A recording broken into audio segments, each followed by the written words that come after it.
Nuestro querido hermano tiene sus estudios en el bachillerato en teología en la Casa del Noviciado de Nuestra Señora del Pueblito en 1994, pasante de la licenciatura en filosofía de la Facultad de Filosofía del Convento de la Santa Cruz de los Milagros en 1996, licenciado en matemáticas en la UACJ en el año 2001, maestro en ciencias en matemáticas educativa en el año 2007, candidato doctor en ciencias en matemáticas educativas por el Instituto Politécnico Nacional en el 2011, diplomado en uso de las TICs en la UACJ en el año 2015. Su experiencia laboral es profesor de matemáticas en secundaria en el Colegio Zaragoza en el año de 1997 al 2001. Profesor de matemáticas en el COBACH, Colegio de Bachilleres, del 2003 al 2005. Profesor de matemáticas en la UIM del 2001 al 2007, en la UANE del 2005 al 2007, profesor de tiempo completo en la UACJ desde el 2008, coordinador de la maestría en matemáticas educativas en la UACJ del año 2008 al 2016, coordinador de la licenciatura en matemáticas en la UACJ actualmente en el año 2020. Dentro de su trayectoria masónica, nuestro hermano se inicia en la respetable logia simbólica Grandes Iniciados número 76 en el año 2008, tiene su aumento de salario en esa misma logia en el año 2009, su exaltación al sublime grado de maestro es en esa misma logia Grandes Iniciados número 76 en el año 2009, es grado 14 del rito escocés antiguo y aceptado en el 2013, venerable maestro de la respetable logia simbólica Grandes Iniciados, un periodo trunco y en el 2015, y es primer vigilante actualmente en la respetable logia simbólica Elías Ashmole bajo dispensa, en la logia que actualmente está nuestro querido hermano Juan de Dios. Mi querido hermano, pues bienvenido, te agradezco mucho la participación del día de hoy, el tiempo por ser y estar aquí con los hermanos y compartirnos tus impresiones acerca de este tema que son las herramientas del aprendiz. Bienvenido, querido hermano, y los micrófonos son tuyos. Gracias, muy bien. ¿Se escucha? ¿Se da? Ahí se escucha, muy bien. A ver, vamos a ver. Ahora estoy compartiendo pantalla, ¿sí está correcto? ¿Todo bien? Ok. Vamos a iniciar entonces. Bueno, pues buenas tardes a todos los hermanos. Me da mucho gusto estar otra vez con ustedes en esta ocasión, compartiendo otra plática más. Hoy voy a tener el gusto de platicar con ustedes acerca de las herramientas del aprendiz. Este tema pues es un tema muy conocido, es uno de los primeros temas que todos empezamos a estudiar cuando nos iniciamos. Y en este mismo sentido, pues les voy a pedir pues un poco de apertura, ¿no? Porque vamos a decir que es un tema hasta cierto punto trillado, pero pues, bueno, para algunos. Pero yo les vengo a platicar una manera específica de leer este tipo de asuntos, y especialmente me interesa eso, me interesa la parte de metodológico, la parte desde donde, de la perspectiva de donde lo voy a realizar, para que así tengan una serie de métodos diferentes o alternos y puedan con ellos establecer un poco más de amplitud en lo que podrían estudiar con respecto a este tipo de temas. Lo primero que voy a decir pues es que la explicación acerca del uso de las herramientas de la orden pues es de especial importancia para la formación del aprendiz, del compañero y del maestro masón. No hay que olvidar que una vez que nos iniciamos y empezamos nuestra carrera en la orden, más o menos en los primeros 6 meses, el año y medio, no sé, dependiendo de cada logia, pues nos aumentan de salario de compañero, y después aproximadamente al mismo tiempo, pues nos exaltan al grado de maestro, pedimos la exaltación. El hecho de que nos exalten a maestro no significa que automáticamente de manera mágica adquieres todas las herramientas, toda la formación para ser maestro, sino pues al contrario, sigues en la formación, sigues estudiando, sigues reflexionando acerca de la masonería, no terminas de estudiar nunca, no terminas de entender esto nunca, continúas tu proceso y precisamente en ese sentido, pues es la manera en que les voy a platicar esto, ¿no? En ese sentido, de alguna manera, pues a compartir esto, ¿no? De forma especial, el aprendiz y el compañero, pues deben ser acompañados por sus respectivos vigilantes, que serán los encargados de transmitir el primer código de interpretación de los símbolos masónicos, particularmente el de las herramientas. Por eso me parece un tema muy importante para la formación tanto de aprendices como de compañeros. Como ya les estaba diciendo, pues espero que les pueda ayudar haciéndolos reflexionar desde una perspectiva novedosa y puedan así, si así lo consideran, pues encontrar un método de análisis adecuado para este tipo de asuntos. Mi contribución al Gran Oriente en este caso, pues se sirve de mi experiencia, considerándome pues entre ustedes como un hermano más. Entonces vamos a continuar con este asunto. Bueno, muy bien. El caso de las herramientas del aprendiz, lo primero que debemos bueno, lo primero que quiero plantear es los elementos básicos de estudio que a mí me han servido para entender este tipo de asuntos.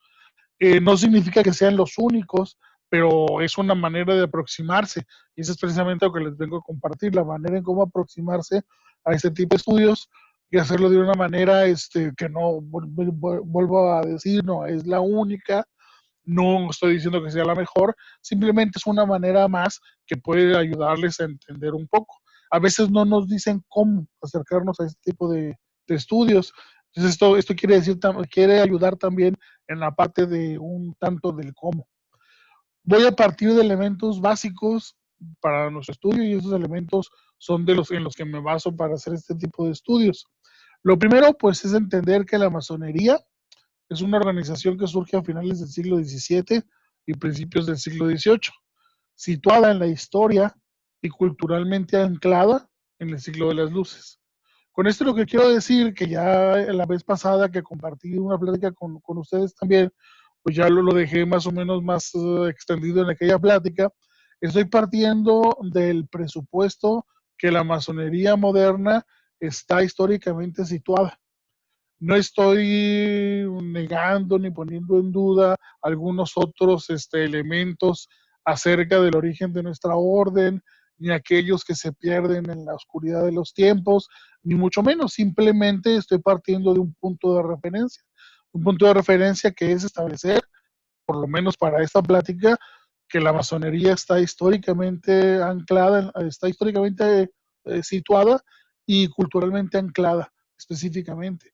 Como tal, es heredera la masonería moderna de este tipo de elementos, o sea, no se escapa la masonería como cualquier otra organización, de haber absorbido los elementos específicos de la época.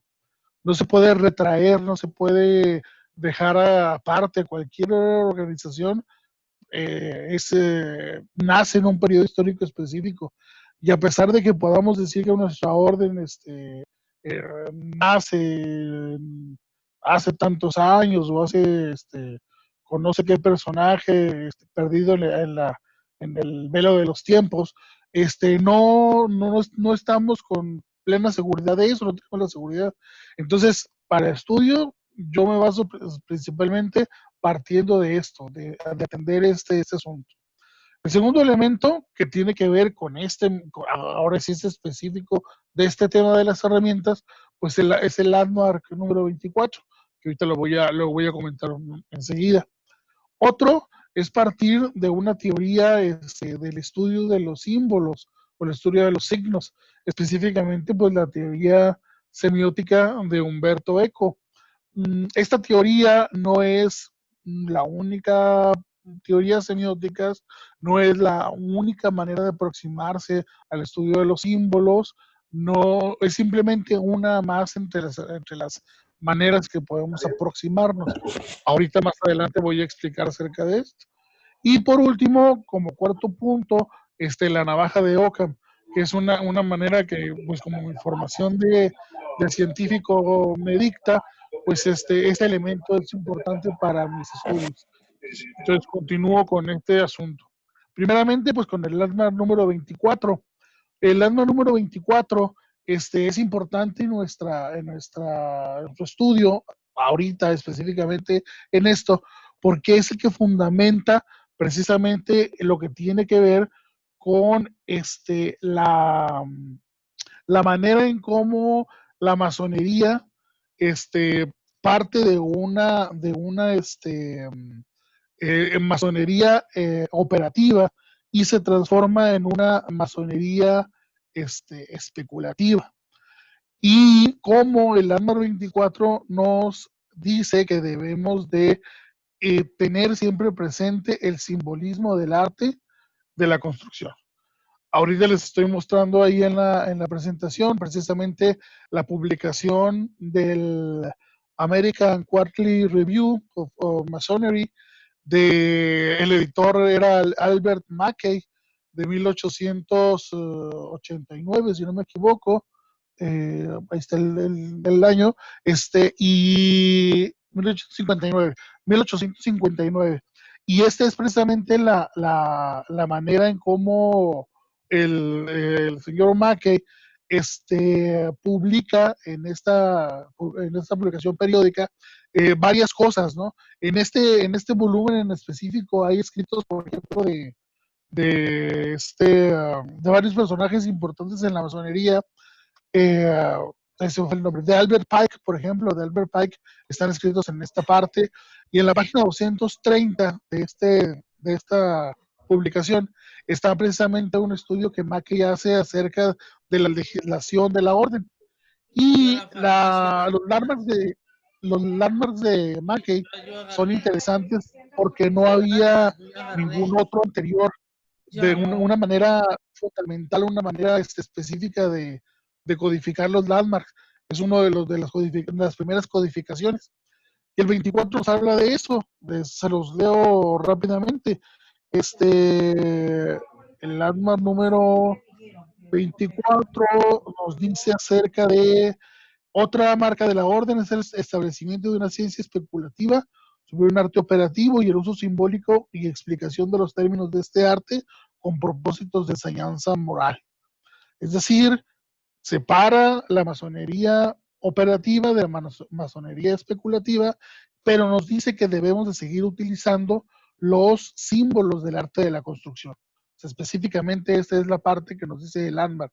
Si la masonería se separa de este landmark del número 24, que tiene que ver con aquellos símbolos del arte de la construcción, deja de ser masonería. Es uno de los landmarks de Mackey, que en otras formulaciones de landmarks, porque hay varias, es uno de los que aparece también con frecuencia. No es uno de los que aparece más, pero sí es uno de los importantes. Por ejemplo, para distinguir esto, podríamos pensar en que, por ejemplo, hay otro tipo de asociaciones que, al igual o de manera análoga que la masonería, tienen rastros o rasgos de ciertas artes o de ciertas técnicas de alguna época específica. Por ejemplo, existe hay escritos acerca de una especie de organización de jardineros, por ejemplo, ¿no? De jardineros, una organización también de alquimistas que de alguna manera desemboca todas las expresiones de rosacrucismo, este tipo de cosas. Entonces, si en el rosacrucismo se dejara de hablar de alquimia o en los símbolos alquímicos, dejaría de tener esos aspectos relacionados con el rosacrucismo. Asimismo, la masonería, si deja de hablar en términos de los símbolos de la construcción, pues dejaría de ser masonería. Entonces, este landmark nos pone en el camino adecuado con respecto al estudio de las herramientas. No pueden dejarse a un lado. Ahora bien, con respecto a la teoría semiótica, esa es simplemente una manera de interpretar los signos y los símbolos. Este señor Humberto Eco, que murió en el año 2016, es una persona fue una persona muy interesante, un filósofo y profesor de universidad italiano. Tiene varios escritos importantes, se los recomiendo realmente que consigan y lean los más que puedan de él. Es una persona que es digna de leerse. Una de las novelas que él escribió es famosa, es El nombre de la rosa, que es un escrito muy, muy interesante que lo pueden leer desde diferentes perspectivas y siempre va a tener algo que decirles. El nombre de la rosa. Tiene otro escrito muy interesante que es muy conocido que se llama Cómo hacer una tesis cómo escribir una tesis. Es un libro también de metodología, pero principalmente él hizo una contribución a la filosofía estudiando algo que se llama la semiótica. Todos los comunicólogos, todos aquellos que tienen que ver con la comunicación, con el hablar en público, con los más media, con todo esto, lo han de conocer porque es una de las teorías de la semiótica que se estudia en ese tipo de estudios. Y obviamente pues a nivel de filosofía también. Este señor lo que hace es establecer unas hipótesis específicas y dar como rienda suelta a una área que se va a llamar la semiótica, que puede tener una traslape con otras teorías filosóficas como la hermenéutica, pero esta es una, digamos, una corriente muy específica. Las hipótesis principales son que la cultura por entero debe estudiarse como fenómeno semiótico. Otra hipótesis es que todos los aspectos de la cultura pueden estudiarse como contenidos de una actividad semiótica. ¿Qué es esto específicamente? Bueno, él plantea una cosa que le va a llamar la función semiótica, que es una especie de correspondencia. Hagan de cuenta que hay dos conjuntos, dos partes, una que se llama la expresión y otra que se llama el contenido, el plano de expresión y el plano de contenido. Y hay una relación que los une.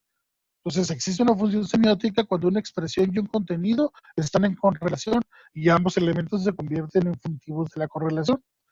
¿Qué quiere decir esto? Bueno, pues es una manera de entender cómo podemos acercarnos a la interpretación de los símbolos. Lo más interesante que acerca es lo que propone, porque no es el único que propone esquemas de este tipo, como Saussure, como Ogden, como Morris, hay otros autores que presentan este tipo, Peirce, por ejemplo, es famoso, presentan este tipo de herramientas.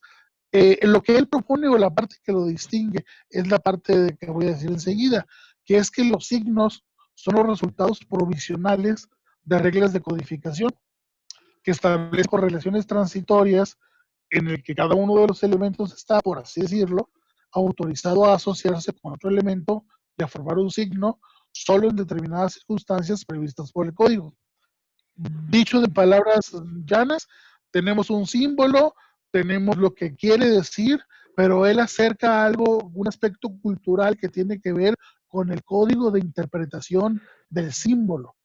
Él nos llama la atención con respecto a esto. O sea, puede estar el símbolo y puede estar debajo de él la interpretación, pero mientras no tengamos el código de interpretación correcto o un código de interpretación, porque bajo esta teoría no existe un código de interpretación correcto, simplemente existen códigos de interpretación. Si no tenemos un código de interpretación, no vamos a poder leer el símbolo, no vamos a poder sacar todo lo que él nos quiera decir. Creo que aquí esa parte es importante, por ejemplo, para los vigilantes de logia, entender que los vigilantes somos aquellos proveedores de esta codificación.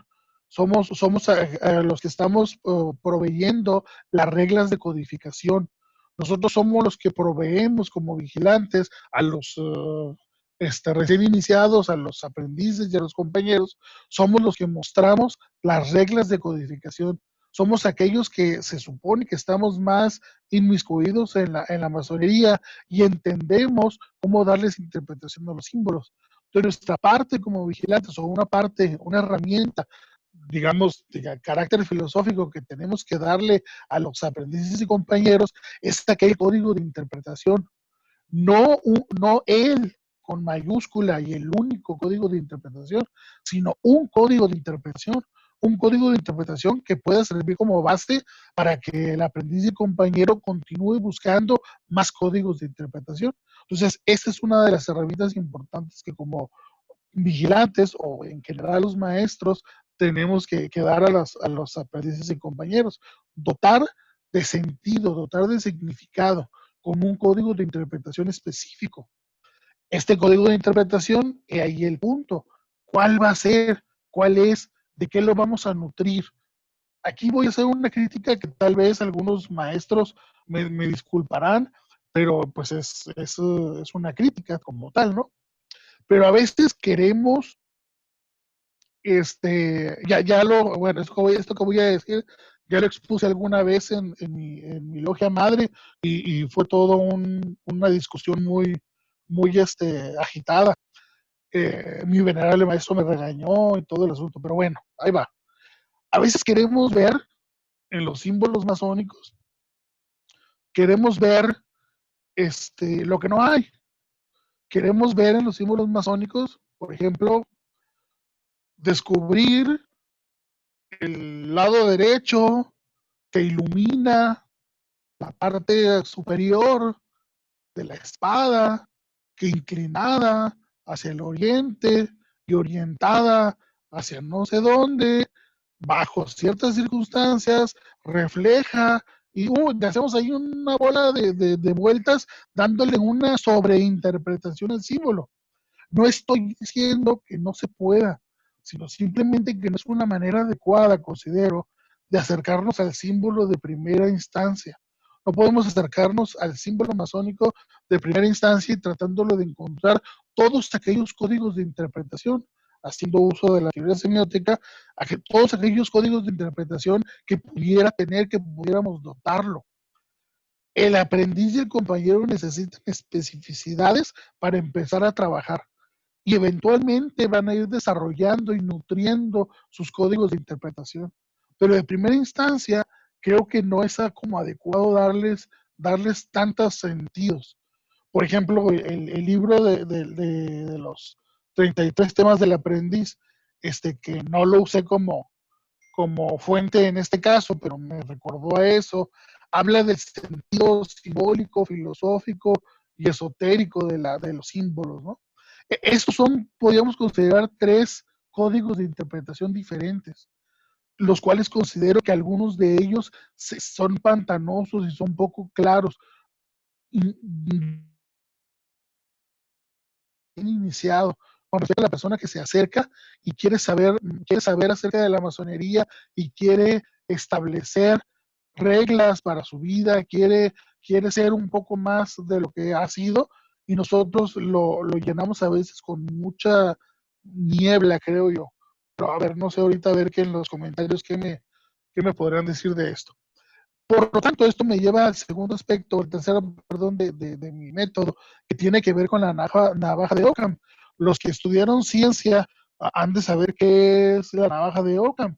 La navaja de Ockham es el principio de economía, de parsimonia. Es un principio metodológico y filosófico atribuido a un fraile franciscano, a Guillermo de Ockham, según el cual, en igualdad de condiciones, la explicación más sencilla suele ser la más probable. Esto es algo que se utiliza en ciencia todos los días. Entonces, al momento de dotarle de códigos de interpretación tan rebuscados a las herramientas del aprendiz, por ejemplo, estamos yendo en contra de la navaja de Ockham.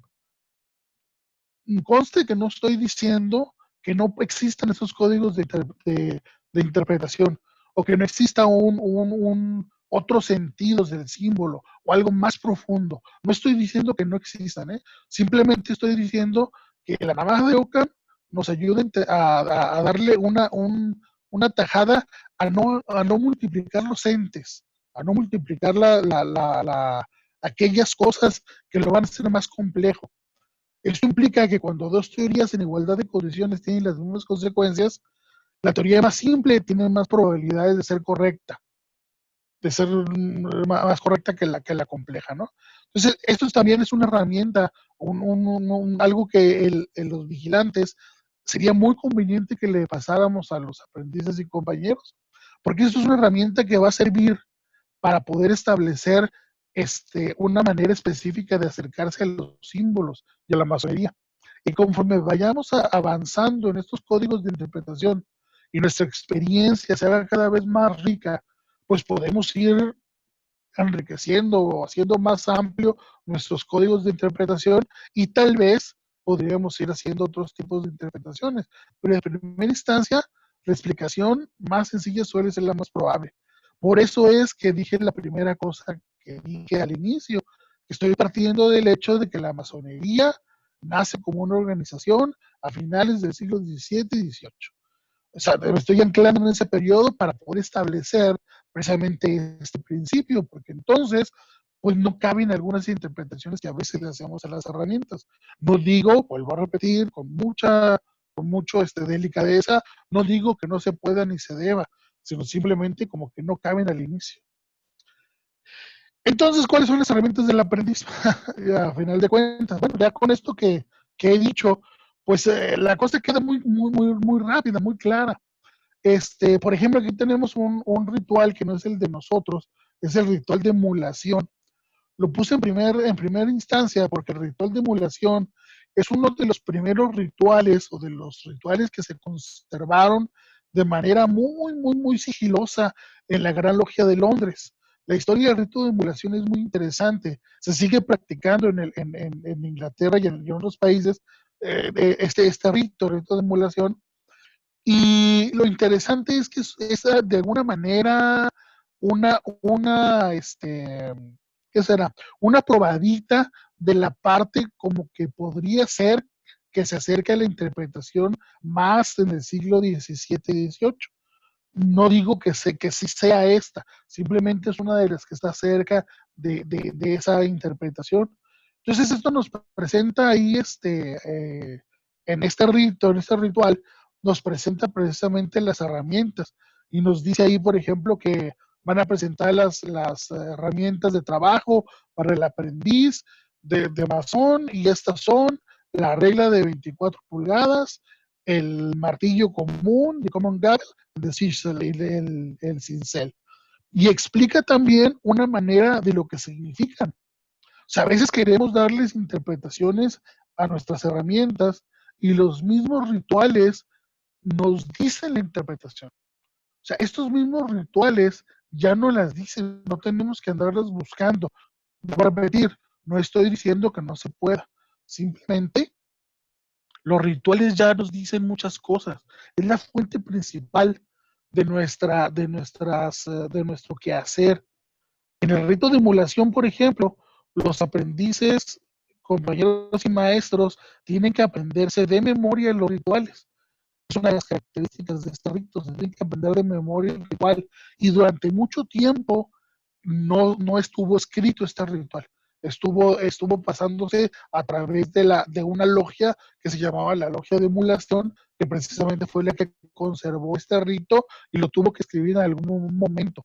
Entonces, ya ve como los ingleses tienen este asunto de tener todo así con mucho orden, ¿no? Tienen el patrón del metro, tienen van pasándose de uno a otro este tipo de rituales. En estudios teológicos, por ejemplo, la iglesia anglicana en Inglaterra, la comunión anglicana, tiene un libro que se llama el libro de la oración común. Este libro de la oración común, existe un texto específico que está ahí, que lo conservan y de ese lo van copiando y lo van actualizando, pero la forma tal cual la tienen ahí en Inglaterra. Entonces, ellos son buenos para conservar este tipo de cosas. Por eso es que me llamó la atención empezar con esta explicación precisamente. Ahora, ¿para qué sirven las herramientas según este ritual? Bueno, pues la regla de 24 pulgadas, dice ahí, sirve para medir nuestro trabajo. Dice, mide nuestro trabajo. El martillo sirve para tocar, para quitar todo aquello que es excesos. Y el cincel sirve para darle suavidad y preparar la piedra. Dice, pero nosotros no somos masones operativos, dice el ritual. Nosotros somos masones libres y aceptados, somos especulativos. Entonces, estas herramientas deben de ser morales. Ok, en ese sentido, entonces, la herramienta de 24 pulgadas representa las 24 horas del día. Parte que se debe ocupar en la oración al Todopoderoso, parte en el trabajo y en el refrescarse, en la recreación, y parte en servir al amigo o al hermano en el tiempo de necesidad, sin que eso demerite en nosotros, ¿no? Y luego El martillo común de Common Gavel representa la fuerza de la conciencia, con la cual we should keep down all vain and coming thoughts. Debemos con esto quitar todos aquellos pensamientos vanos, para no este, ir nuestras acciones y para ir bien con Dios, ¿no? Con aquel del trono de la gracia, ¿no? Para ir puros al Todopoderoso, ¿no? Y el cincel tiene que ver con aquellos puntos que nos da la ventaja sobre otros, que es la educación. Nos habla específicamente de la interpretación de la regla de 24 pulgadas, el martillo y el cincel. Administrar nuestro tiempo, el martillo representa la fuerza de nuestra conciencia y el cincel la educación. Así lo dice el rito de emulación. Enseguida me paso al ritual del rito escocés antiguo y aceptado, que estas partes son específicamente de nuestra liturgia. Y ahí claramente dice, por ejemplo, es cuando está dando la instrucción el venerable maestro y está dando el mandil, y luego después entrega el martillo. Si los instrumentos que manejan el aprendiz de masón son el martillo, el cincel y la regla. Se le entrega, el hermano de ceremonia le entrega, que simbolizan la fuerza subyugada por la inteligencia. Dice, dad con el martillo golpes mortales a nuestros vicios y no separéis nunca de la línea del deber que la regla os señala. Recibid la constitución y ellas, aparte, ¿no? Y luego en el instructivo catecismo del aprendiz de masón, hay un diálogo por ahí que dice, ¿qué os entregó el venerable maestro después que os dio la luz? Y debe contestar el aprendiz, un mandil, símbolo del trabajo, para su uso y por blancura de su pureza, un martillo para que batiera mis vicios en el yunque de la razón, y una regla para que nunca me separe de la línea inflexible del deber. Yo quiero decir aquí un comentario interesante, que si comparan esta liturgia con otras del rito escocés antiguo y aceptado, por ejemplo con la del oriente de España, que está aquí, la del oriente de España, si comparan, es el mismo rito, el rito escocés antiguo y aceptado. En la liturgia nada más viene, o en el rito, perdón, nada más vienen dos herramientas. Viene la regla y viene el martillo. El cincel no aparece. El cincel no aparece. Solo en las preguntas, en el catecismo, es donde vienen las tres. ¿Cuáles son las herramientas del aprendiz? El mazo, el cincel y la regla de 24 divisiones. ¿Qué representa? Pues la regla de 24 divisiones, recuerda la alegoría egipcia de las 24 puertas atravesadas por el sol en su marcha aparente, y simbolizan el día del masón, para quien todas las horas deben ser empleadas útilmente. El brazo representa la voluntad normalmente aplicada a la transformación del profano iniciado, y el cincel perfecciona esta gran obra. Entonces, en nuestro ritual aparecen precisamente estas herramientas, pero en la edición que tiene Valle de México, por ejemplo, no aparece en este mismo parte del ritual, no aparece el cincel, nada más aparece el martillo y la regla. Y la lectura de esta sección parece como que el cincel se le añadió a nuestro ritual. No parece como que debiera estar aquí. Sin embargo, en el de emulación está. Entonces ahí hay cosas interesantes que decir con respecto a esto. Si son 3 herramientas o son 2 herramientas las del aprendiz de masón. En algunos rituales vienen 3, en algunos vienen 2. Incluso hay libros que lo presentan de esa manera. Por ejemplo, un libro que pueden observar, por ejemplo, es la simbólica masónica. Este libro, que es del autor Adolf Colom Miralles, aquí hace una advertencia, precisamente esa, de que las herramientas del aprendiz de masón no son, en algunos rituales son 2 y en algunos rituales son 3. Entonces, no está como de acuerdo cuántos son.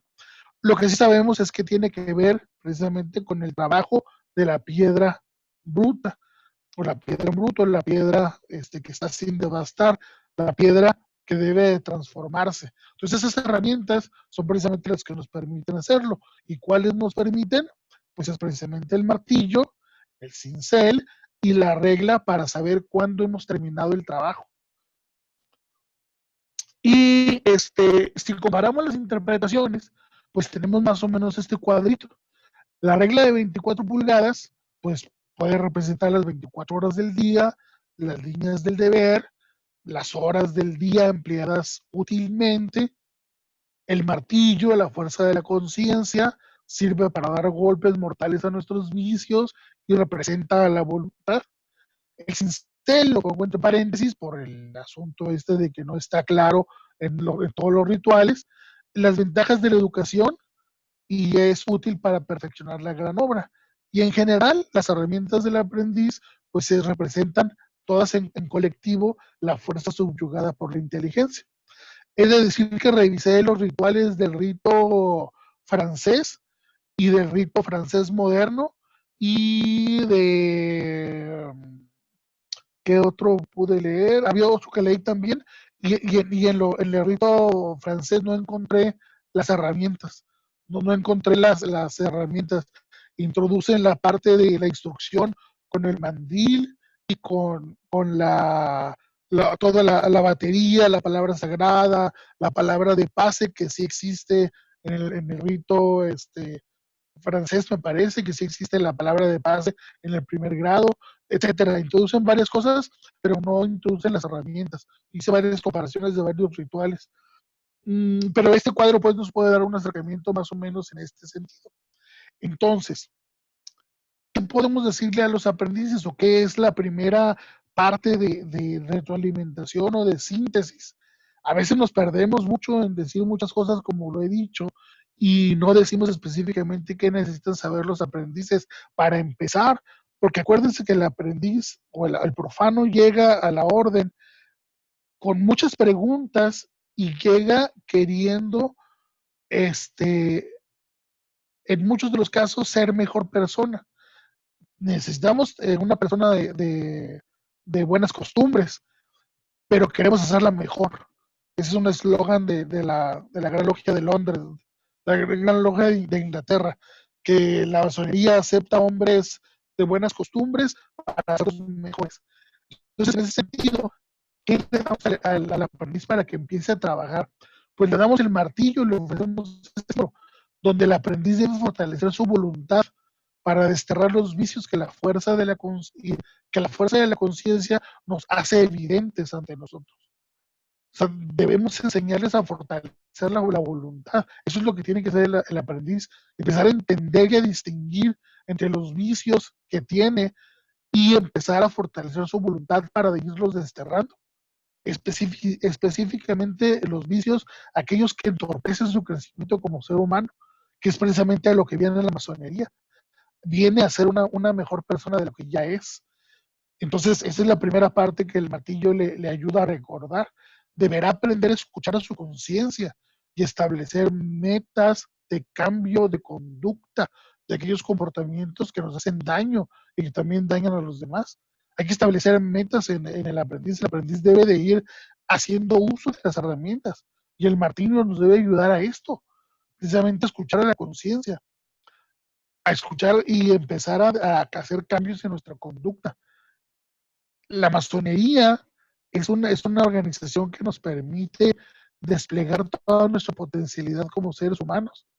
Entonces, en ese sentido, el martillo es una herramienta que nos ayuda a hacer esto, nos ayuda a continuar con ese desbaste o a iniciar el desbaste de la piedra para que en un momento dado esté lista para formar parte de la construcción. Acuérdense que las alegorías de la construcción deben estar presentes en la masonería, según el Atlas 24. Entonces debemos de prepararnos de que el aprendiz sea aquella piedra en bruto que se va puliendo y se va dejando tal cual para formar parte de la construcción. Y una vez que empiece como parte de la construcción, pues empezar el ascenso por la escalera. La regla de 24 pulgadas que nos dice pues que el aprendiz debe aprender a organizar su tiempo para que lo emplee sabiamente. Deberá dar tiempo al descanso, a la familia, a la recreación, al trabajo que suple sus necesidades, que le ayuda a tener el sustento y un poco más para dar a los pobres. Eso es parte que nuestra liturgia viene, en nuestros rituales están. Y procurará no apartarse de sus obligaciones civiles, familiares y laborales. O sea, el aprendiz de masón debe entender que no debe de abstenerse de sus obligaciones civiles. Por ejemplo, sería muy raro encontrar a un masón, un aprendiz de masón, que dijera que no quiere votar porque no encuentra razón en ello. Es una obligación y es un derecho votar. Se me vino por un ejemplo, ¿no? En donde algo tan sencillo y tan simple, la masonería nos invita a no abstraernos de nuestras obligaciones civiles. Los masones somos continuadores de la ilustración, estamos para apoyar a las autoridades y a las instituciones para el bien común. No estoy diciendo que no critiquemos y no demos lucha contra los que no están haciendo las cosas bien, sino simplemente que no apartarse de esas obligaciones. Es lo que la regla nos dice, les dice el aprendiz, ¿no? El sincero finalmente, pues el aprendiz debe de comprender que la educación es la llave que nos permite convivir y superarnos a nosotros mismos. Así que no deberá nunca dejar de estudiar, nunca deberá dejar de estudiar en su vida. Y el principal conocimiento, o la principal educación, el principal estudio que debe hacer es el conocimiento de sí mismo. Y esto lo va a llevar precisamente más allá de donde puede estar al momento que llega a la masonería. Pero si no establecemos estas cosas de manera clara, creo que podrían, a mi manera de ver, estar aquí claras de qué es lo que debe ser el aprendiz, pues los vigilantes no estamos haciendo un buen trabajo porque lo estamos llevando para allá por las interpretaciones de no sé qué cosa, que vuelvo a repetir, no estoy diciendo que estén mal, simplemente cosas concretas que el aprendiz necesita. ¿Por qué nuestros aprendices a veces se nos van? Pues porque no encuentran este tipo de asuntos, no encuentran reglas específicas, cosas que deben de inspirarlos para poder hacer un poco más. Finalmente, como conclusión, pues lo que estaba diciendo, la recomendación es que los vigilantes y en general los maestros podemos dar, solo sirven de guía para que el aprendiz inicie su búsqueda. Eso es lo que debemos de hacer. La masonería les muestra el camino y debes de darles aquella claridad para que empiecen a caminar y ayudarles a hacer esto. Y los vigilantes y en general los maestros tenemos esta responsabilidad. Vuelvo a repetir una cosa que dije al principio. Al momento que los maestros somos exaltados a sublime grado de maestro, no es una fórmula mágica en el sentido coloquial, en que de manera inmediata al momento de la exaltación y somos maestros, automáticamente todo el conocimiento se nos es dado. No, como maestros debemos de seguirnos formando. Después de tu exaltación sigues siendo compañero. O sea, ya eres maestro, pero en esencia sigues siendo compañero. Y en sentido estricto siempre vamos a ser aprendices. Entonces, como maestros debemos de buscar nuestra formación y entender ese tipo de cosas para poder ayudar en nuestra logia. Cada aprendiz, cada masón debe de recorrer el camino de su interpretación, construyendo su código de interpretación. O sea, los vigilantes tenemos la responsabilidad de dotar ese primer código, pero ya una búsqueda personal, ya nutriendo aquellos códigos de interpretación que puedan servir para poder enriquecer estas lecturas de los símbolos. La masonería como sistema filosófico debe hacerse vida. Solo así iniciado comprender el secreto que ésta le tiene reservado. No podemos nosotros dejarlo en el papel, tiene que hacerse vida en muchos aspectos y de muchas maneras, pero esta es la única manera en cómo ese secreto se le va a ser revelado a cada uno en particular. Las herramientas del aprendiz sirven para continuar el viaje que en inicio, simbólicamente, empezó debajo de la tierra. Cuando estamos en la cámara de reflexión, estamos en la tierra, estamos debajo de la tierra, y nuestro viaje simbólico empieza ahí, empieza partiendo de la tierra. Estamos en la tierra y en un sentido simbólico regresamos a la tierra y a partir de la tierra empieza nuestro recorrido. Entonces, en este sentido, las tres cámaras se abren en ese camino. Y una cosa final que quiero decir es que el rito escocés antiguo y aceptado históricamente se nutrió no solo de fundamentos constructivos tradicionales, o sea, no solo se nutrió de aquellas interpretaciones de la construcción, sino es uno de los ritos que se nutre de antiguas tradiciones alquímicas, caballerescas, herméticas y cabalísticas.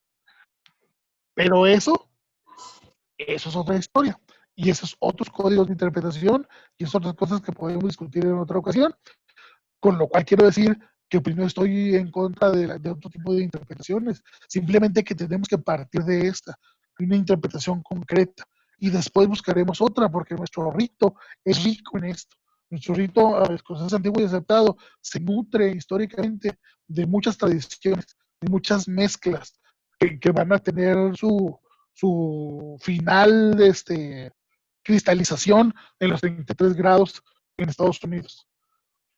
En el siglo XIX. Pues eso es todo lo que quería compartir con ustedes, hermanos. Espero que haya sido de su agrado y que les haya servido y que les sirva, pues, que les sirva para su reflexión. Y pues quedo atento a sus preguntas. Muchas gracias. Querido hermano Juan de Dios, muchísimas gracias por tu aportación. Les comparto a nuestros queridos hermanos que se fueron sumando los temas que se han estado manejando después de recibir a nuestros grandes maestros que nos platicaron acerca de los orígenes de nuestra gran logia, de cómo se ha ido evolucionando. Y ahora sí entramos de lleno a lo que es la fuente, ¿verdad? ¿Cuál es la principal fuente donde los masones debemos dirigir nuestros trabajos? Pues ahí está, lo hiciste de una manera muy correcta, mi hermano, al citar la liturgia que estamos manejando. Creo que ese es el principal objetivo de estos temas que estamos realizando, fundamentar qué es lo que está pasando y cómo estamos llevando a cabo nuestro ritual, porque nos debemos a un ritual que tiene historia, como lo manejaste tú. Al final coincido totalmente que pues, el principal objetivo de la masonería es mejorar la persona, la forma de vida, la calidad de vida de los miembros que están en ella y a quienes alcanzan a impactar.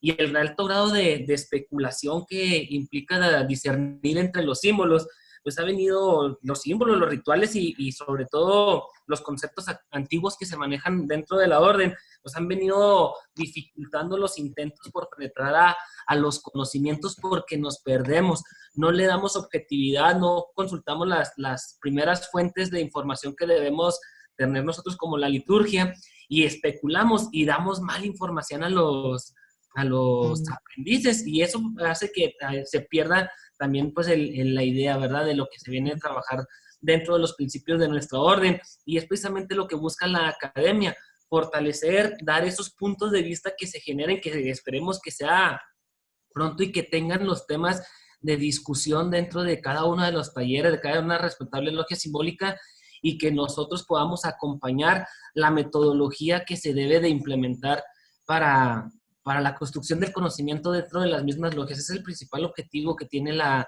academia, coadyuvar a los esfuerzos que se realizan en cada una de las logias, ofreciendo herramientas y sobre todo la metodología de cómo es lo que debemos empezar a hacer en nuestra orden. Y hoy creo que quedó muy claro las herramientas del aprendiz, que espero que se hayan sumado muchos aprendices el día de hoy y puedan darle una narrativa diferente a su trayectoria masónica. Mi hermano Juan de Dios, te agradecemos mucho la participación. En sí de los comentarios que existen dentro del chat es el agradecimiento, el reconocimiento por lo que estás manejando. No existe una pregunta como tal, pero sí los hermanos externan el agradecimiento hacia ti por la dedicación que le das a este trabajo y compartir tus impresiones. Les comparto, mis hermanos, en el chat les dejé también mi número de teléfono. Me facilita a mí mucho, ¿verdad? De todas maneras, dejen su correo electrónico porque al final ya yo reviso, saco los correos electrónicos y hago llegar el link donde está este material. Si hay la disposición de las diapositivas, también las hacemos llegar. Pero me facilita mucho si ustedes me echan la mano agregándome a Telegram. Ahí dejé mi número de teléfono y inmediatamente en cuanto tenemos el material lo compartimos inmediatamente. Ya por correos electrónicos, pues sí les pido tantita paciencia para en una chancita ponerme a cotejar todos los correos electrónicos y hacerles llegar las presentaciones que hemos estado realizando con mucho gusto para todos ustedes. Mi hermano Juan de Dios, digo, nuevamente agradecido. Creo que con esto que hemos estado manejando del Salmo 133 y de las herramientas del aprendiz, pues ya podemos darle una entrada a lo que tanto hemos estado platicando y que nuestro muy respetable nos ha encargado, que es darle el análisis, ahora sí, al ritual de la primera cámara, que a mis hermanos les compartimos que esa plática será el próximo lunes. Vamos a hacer un análisis de los 3 objetivos que tiene el ritual de la apertura de la cámara, y un servidor estará platicando, compartiendo con ustedes a ver cómo me va, porque creo que me han antecedido grandes hermanos que tienen una gran experiencia, y pues con gusto también me voy a sumar yo a las participaciones de la academia. Entonces, mis hermanos, así estaremos platicando el próximo lunes acerca del ritual de la apertura de la primera cámara. Y la palabra es concedida, mis hermanos, en vista de que no hay preguntas. Querido hermano Eduardo Gil, la palabra es concedida. Si nos ayudas ahí a desactivar tu micrófono para que puedas compartir con nosotros.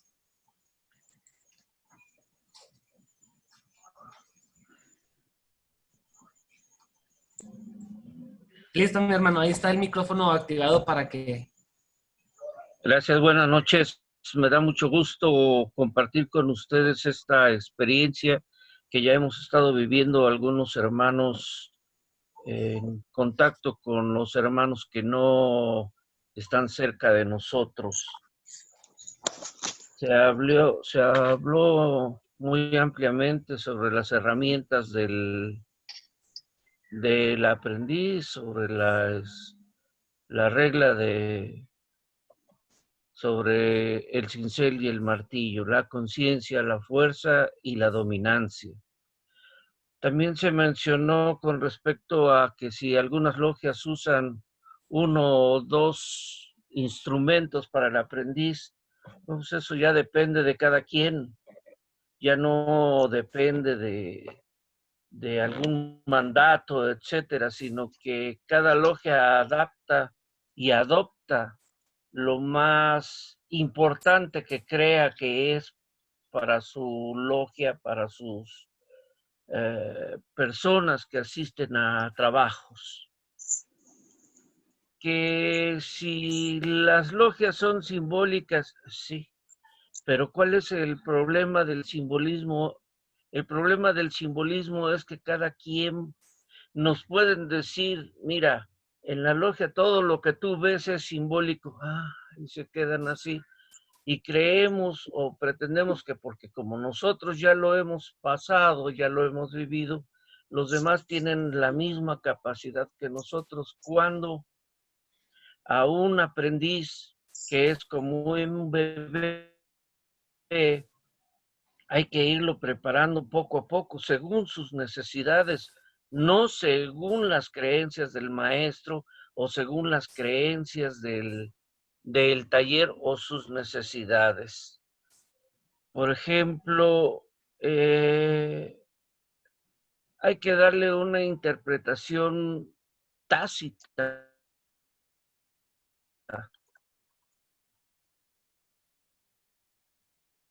a la duda, no nada más decirle esto es así como 2 por 2 son 4, o 2 y 2 son 4, o 2 y 2 son 22, porque no va a faltar quien nos diga esto que acabo de mencionar. ¿Qué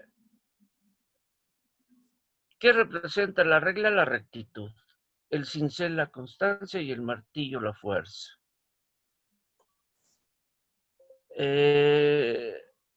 Me gustaría decir que un aprendiz o un alumno es el que escoge al maestro, no es el maestro el que escoge al aprendiz o al alumno. Y nosotros debemos de estudiar primero cuáles son sus necesidades.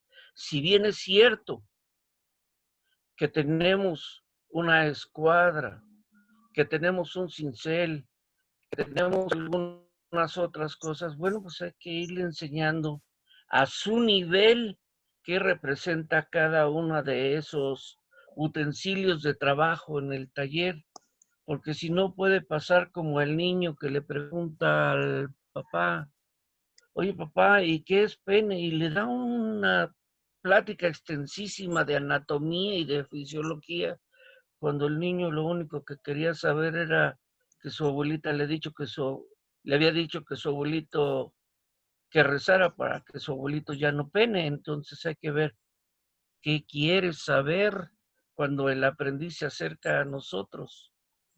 ¿Qué es lo que tú quieres saber? Y tratar de saber cuáles son sus necesidades dependiendo del nivel en el que entra. Porque sí es cierto, muchos aprendices se van. ¿Por qué? Porque queremos atiborrarlos de conocimientos que nosotros pensamos que ya los tenemos digeridos y no, no es cierto. Tenemos que ajustarnos, insisto, a las necesidades del aprendiz, no que el aprendiz se ajuste a nosotros. Es cuanto por el momento. Gracias por la atención. Gracias, querido hermano Eduardo. Totalmente de acuerdo en el sentido de que cada logia tiene una esencia, ¿verdad? Tiene una dinámica muy particular y pues, ellos tienen su vida, van marcando su manera de trabajar. Y la academia, pues les decía, el objetivo tiene brindar herramientas para que ellos las ajusten a la dinámica que manejan en cada una de las respetables logias simbólicas. Así es que, mis hermanos, aquí lo único que no se nos permite dentro de la orden es quedarnos estáticos, tenemos que estar en movimiento para seguir generando y construyendo. Mis queridos hermanos, ¿alguien más que guste hacer uso de la palabra? Mi querido hermano, no me parece como eres de Baja California, mi hermano, pero no alcanza a ver tu nombre completo. La palabra es concedida. Ahí vi que le está levantando el dedo. Sí. Agradezco, queridos hermanos. Mi nombre es Miguel López Tula, soy venerable maestro, ¿sí? de Cuauhtémoc, del oriente de Tijuana, Baja California. Querido hermano, expositor, Juan de Dios, excelente trabajo, y estoy muy de acuerdo contigo, ¿verdad? Creo que una de las cosas que nos enseña desde que nos iniciamos es el dudar, ¿sí? Y qué importante es que nunca siempre le resolvamos las dudas, las preguntas e inquietudes que tienen los aprendices y compañeros, porque eso es lo que les va a dar el gusto de seguir adelante, el amor a la masonería. La masonería no es para todos, ni todos somos para la masonería, pero muchas veces se van. Hay muy buenos elementos que a lo mejor pudieron haber dado mucho, pero no fueron guiados ni conducidos, ¿sí? Se les dio las herramientas, pero muchas veces no se nos da el cómo saberlos usar, ¿sí? Y bien lo dicen, ¿sí? Las herramientas tienen interpretaciones filosóficas, científicas y espirituales, y cada una hay que darles su interpretación. Otra de las cosas también me llamó mucho la atención el cómo des el uso a esas herramientas. Ya después de que van subiendo de grados, ¿sí? Qué importante es cuando llegan a maestros. Cuando lleguen al supremo grado de maestros, lo primero que es lo que siempre yo he recomendado, ¿sí? Que se metan a la instrucción del grado, porque hay que, a la comisión de instrucción del grado. Entonces, qué importante es porque poco a poco ya van a estudiar y estudiamos, ¿sí? Los grados de aprendiz, compañeros, pero ya desde la razón, desde el pensamiento del maestro, ya no desde como cuando es al principio aprendiz compañero con el pensamiento y el razonamiento de un profano. Ahora ya se tienen las herramientas de pensar, razonar y buscar esa razón de ser. Hay que recordar que nosotros somos los buscadores de la verdad, ¿sí? Y desde un principio, toca y se os abrirá, pide y se os dará, y busca y encontrarás la luz y la verdad, ¿sí? Doy gracias, queridos hermanos, por darme esta oportunidad de estar aquí, ¿sí? Y un saludo para todos y excelente. Trataremos de estar apoyando y unirnos a las pláticas, ¿sí? Gracias, agradezco la plaza con lo que Muchísimas gracias, querido. Muchísimas gracias por tu participación. Bienvenidos, ya saben que todos los lunes, en lo que está este periodo de contingencia, estaremos los lunes trabajando, buscando este espacio para fraternizar y estar compartiendo algunas de las impresiones del trabajo, y sobre todo les comento que en Academia Superior tenemos marcado un plan de estudio de temas que consideramos que deben ser importantes para el análisis, que deben de estar dentro de la carrera masónica de cada uno de nosotros, y es lo que vamos a estar desarrollando. Ya posteriormente pues estaremos utilizando diferentes estrategias, las semestrales, y estaremos también llevando a cabo tenidas virtuales o conferencias a la distancia, al menos una vez al mes, pero los lunes vamos a estar aquí de pie al orden a las 8 de la noche, a menos que nuestro muy respetable gran maestro indique alguna otra situación. Mi querido hermano Andrés Magaña, terminamos con tu participación para darle la palabra nuevamente a nuestro muy respetable gran maestro y poder despedirnos. Yo solamente quiero hacer un comentario. Tengo aquí enfrente de mí una liturgia que data de 1842. Es de una logia que en primera instancia se llamó los Amigos del Orden número 5. Después se hace otra logia, Silencio número 9, y finalmente se juntan las dos en 1884 y forman la logia Cervantes número 5. Esta logia está jurisdiccionada a la Gran Logia de Luisiana, está en Nueva Orleans. Entonces es una logia, es una liturgia que data de 1848 y que se reimprimió en 1950. Y estaba yo revisando aquí con respecto a la instrucción del grado de aprendiz, y habla nada más de dos instrumentos. Habla del mazo y la regla. Y dice, el mazo simboliza la fuerza subyugada por la inteligencia, y la lleváis para que deis con él golpes mortales a los vicios, hasta dominar vuestras pasiones. La regla os enseñará a no separaos nunca de vuestros deberes.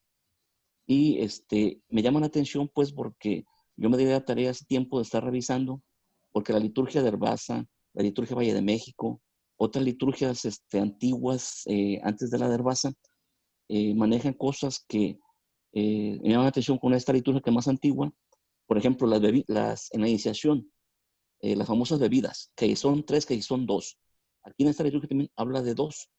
Y invariablemente en la de Herbasa, cuando se explica las bebidas, se habla de 2. Yo estoy muy de acuerdo en que la logia simbólica tiene cierta autonomía, pero en cuanto a la cuestión de la liturgia, yo creo que debemos de basarnos en las liturgias más antiguas y no a estar haciendo cosas a veces por la modernidad o porque usos y costumbres mal interpretados, vamos cambiándola.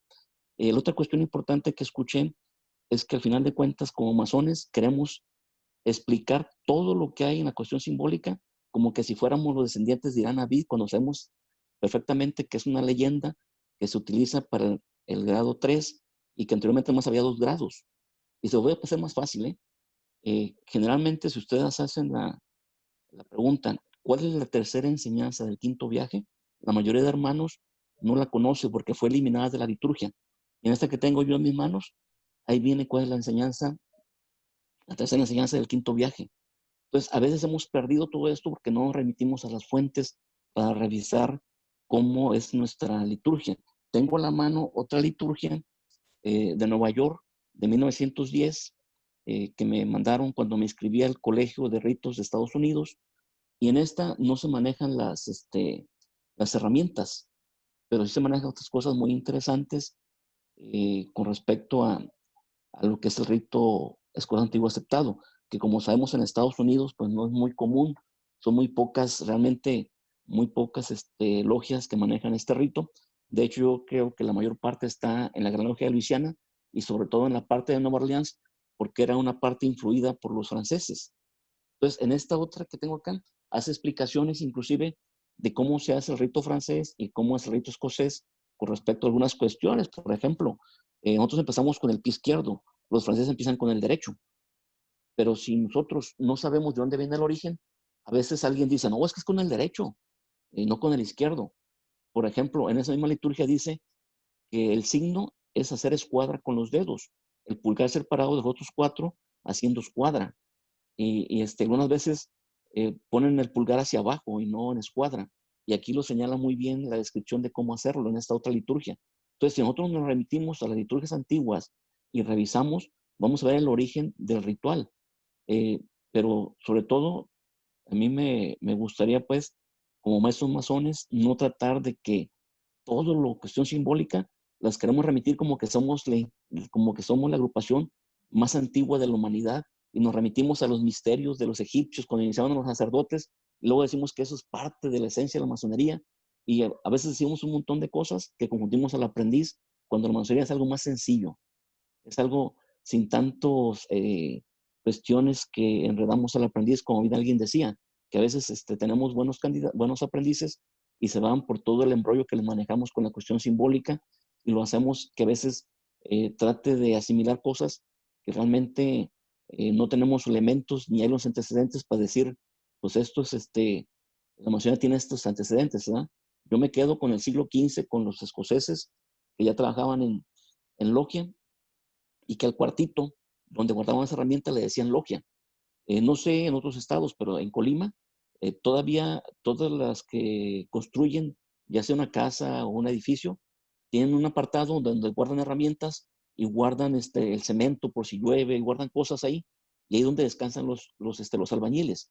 Y me llama la atención porque leyendo la cuestión de los escoceses, ese cuartito donde ahí daban la bienvenida a los nuevos operarios, le llamaban logia a ese cuarto, que sigue siendo algo que se sigue haciendo entre los albañiles, entre los que se dedican a la construcción, de tener ese cuartito para la herramienta, para descansar y para ahí platicar el asunto de lo que pasa en el día. Entonces, yo creo que habría que ser más precisos con nuestros aprendices para no ser los que se nos vayan tan fácilmente, ¿no? Obviamente, como también alguien lo mencionó, no podemos darle todo, hay que dejarlo que también investigue, que lea, orientarlo, darle pistas para que busque él la información, para que pueda desarrollarse. Es cuanto, mis queridos hermanos, y tenía tiempo sin conectarme porque he andado ocupado también con mi gran logia, haciendo reuniones con venerables y trabajándole a través de videoconferencias, pero ahorita de repente entré ya empezada la reunión, pero espero ya en los próximos lunes estar otra vez saludando a mis hermanos de Chihuahua. Acuérdense que yo soy miembro honorario de Chihuahua, por si algunos no lo saben. Entonces, y además el primer gran maestro es de Colima, el que fundó la Gran Logia Cosmos. Hay una relación muy fuerte entre Colima y Chihuahua. Entonces, mis hermanos, pues agradecerle al ponente y estamos al pie del orden para lo que requieran mis hermanos acá en Colima cuando se den una vuelta por acá. Abrazo, mi gran maestro. Muchas gracias por tu participación, siempre tan atinada. Y sí, tú eres de casa. Así es, mi respeto. En el baile, mi hermano, ¿te acuerdas que estuvimos ahí intercambiando diálogo un rato? Y bienvenido cuantas veces gustes aquí a Gran Logia Cosmos. Mi hermano, pues efectivamente los grandes maestros tienen un gran trabajo. Sé que a nivel de la confederación se están realizando esfuerzos para hacer el análisis de las liturgias, qué es lo que se va a estar trabajando, y buscar el sustento, sobre todo histórico, ¿no? De qué es lo que tenemos que ratificar nosotros en las grandes logias. Por lo pronto la academia, atendiendo las indicaciones de nuestro muy respetable gran maestro, está haciendo lo propio. Se está trabajando en el análisis de estas liturgias con las que estamos trabajando para que él haga lo propio también con la confederación, y mi muy respetable gran maestro siempre ha estado muy al pendiente. Lo decimos, la liturgia es una parte fundamental, pero no es todo, ¿verdad? Tiene que estar acompañada también de una gran voluntad de los hermanos, de los aprendices. ¿Cuál es el compromiso que tenemos nosotros con la masonería? Y compartirle lo que nos dijo un hermano, no recuerdo de dónde fue, pero dijo, todos sabemos cuándo iniciamos en la masonería, pero no todos sabemos cuándo la masonería nos llega totalmente a nosotros. Entonces, mis hermanos, pues tenemos mucho trabajo por hacer. Mi muy respetable gran maestro, háganos los honores, por favor, de despedirnos. Agradecido, mis hermanos. Reitero que estoy de pie en el orden. Dejé el número de teléfono ahí para que ustedes me agreguen. A los hermanos que me están mandando mensajes, en cuanto esté el material, se los hago llegar. Antes, no sé si mi querido hermano Octavio Núñez quiere tomar la palabra. Estuvo ahí muy insistente. Lo que pasa es que no se ve mucho por la pantalla.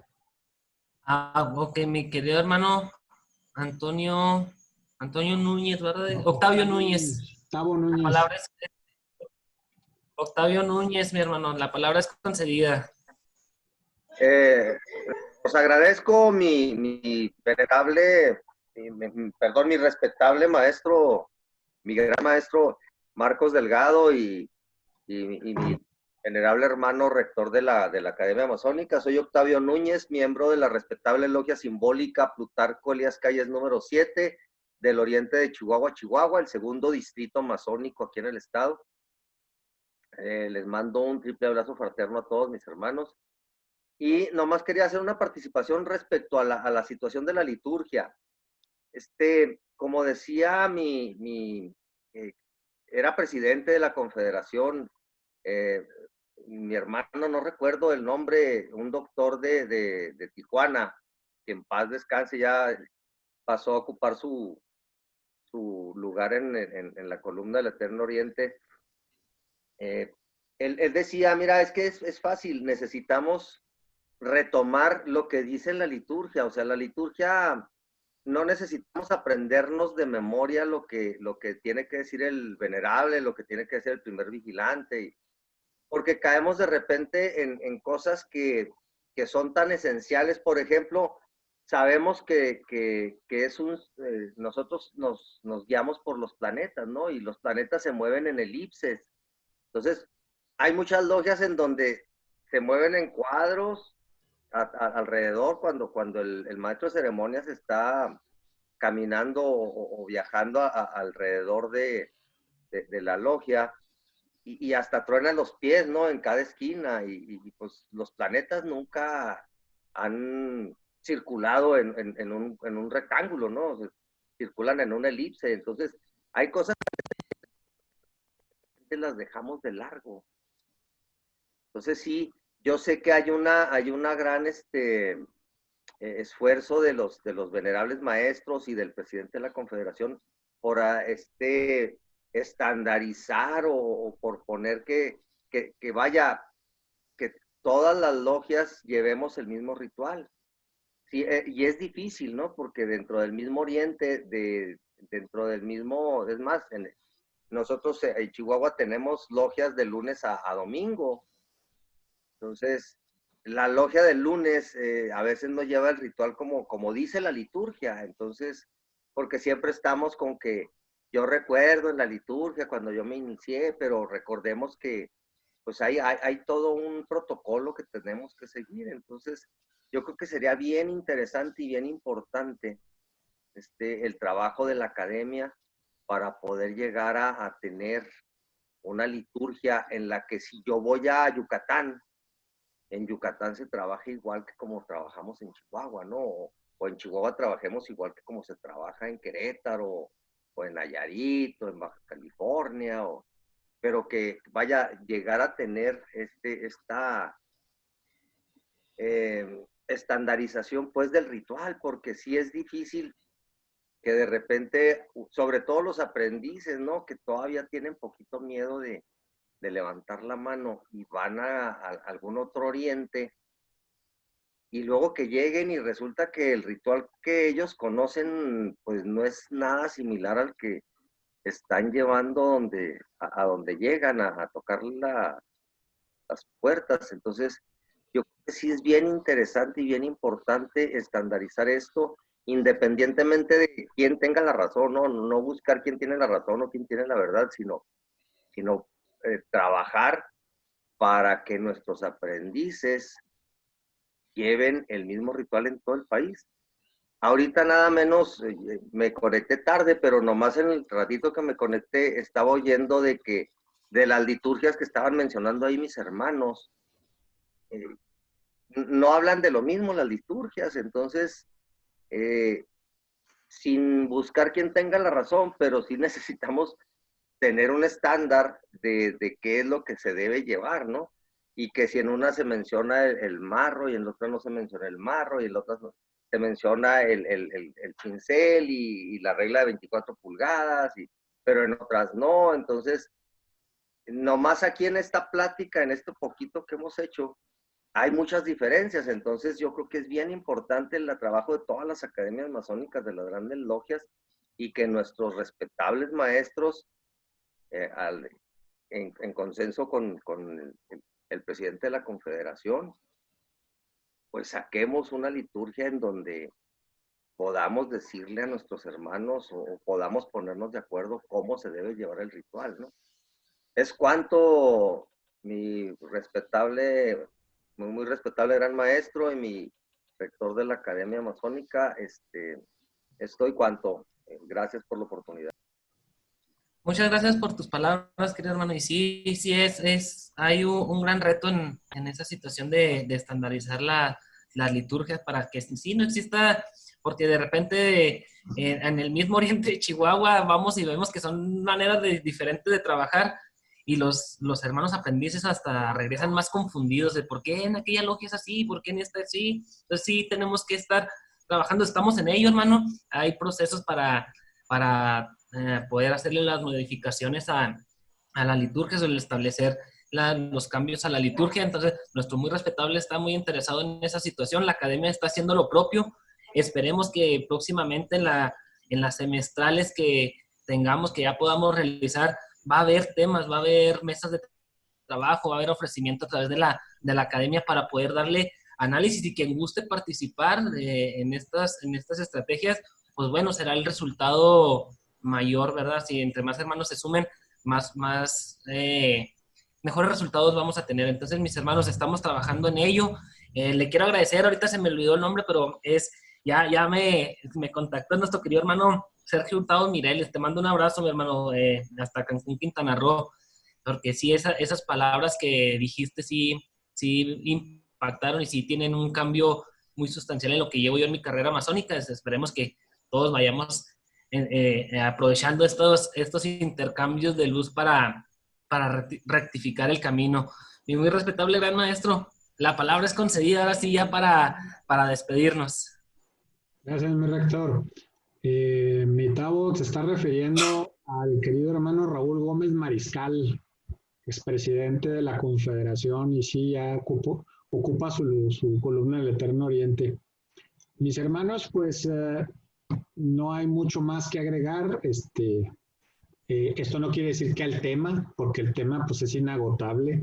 De hecho, creo que los temas están cumpliendo con la función que deben, que es no de contestar dudas, sino ampliarlas, permitir que el debate siga. Yo creo que uno de los problemas que ha tenido la masonería desde hace mucho tiempo es la inercia con la que ha trabajado y con malos pretextos, que son la secrecía, el que yo soy masón de 4 paredes y que no debo decirlo nada. Hemos evitado un debate, lo hemos puesto debajo de la alfombra, y creo que eso es una de las cuestiones que más nos ha dañado.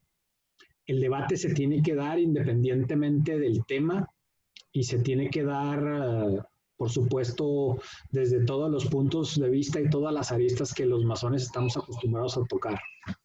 Mis hermanos, pues bueno, agradecerle a nuestros queridos hermanos, sobre todo a los que vienen de otros grandes orientes, su presencia. Realmente están engalanando este tipo de conferencias.